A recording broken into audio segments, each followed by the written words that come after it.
बिस्मिल्लाहिर्रहमानिर्रहीम, अस्सलामु अलैकुम। जैना न्यूज़ HD में खुशामदीद। मैं हूँ आपके साथ आयशा अहमद। नजर डालते हैं आज के बुलेटिन पर।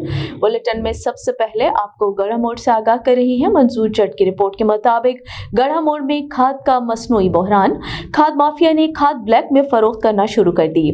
काश्तकार खाद के हुसूल के लिए धक्के खाने पर मजबूर हो गए। गंदम की फसल मुतासिर होने का खदशा बढ़ गया है। काश्तकारों ने DC विहाड़ी सैयद आसिफ हुसैन शाह से गढ़ा मोड़ में यूरिया खाद को कंट्रोल रेट पर यकीनी बनाने का मुतालबा किया है। गढ़ा मोड़ और गिरदोनवाह में यूरिया खाद का बहरान शिद्दत इख्तियार कर गया है। कंट्रोल रेट पर यूरिया खाद का हुसूल नामुमकिन होकर रह गया।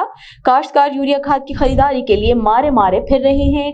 इस मौसम में गंदम के लिए खाद इंतहाई जरूरी है, लेकिन खाद माफिया इस कदर मजबूत है कि खाद के पूरे ट्रॉलर में से खाना पूरी के लिए सिर्फ चंद खाद की बोरियां मनपसंद काश्तकारों को दी जाती हैं, वो भी सरकारी एहलकार अपने अजीजों में तकसीम कर देते हैं।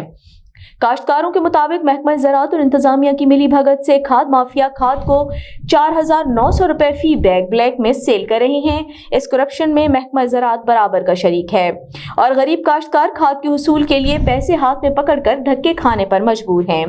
यूरिया खाद ना मिलने पर एक तरफ गंदम की फसल को नुकसान पहुंचने का अंदेशा है, जबकि दूसरी तरफ किसान परेशानी में मुब्तला है। काश्तकारों ने DC विहाड़ी सैयद आसिफ हुसैन शाह से मुतालबा किया है कि रोजाना की बुनियाद पर हर काश्तकार को खाद की तरसील यकीनी बनाई जाए।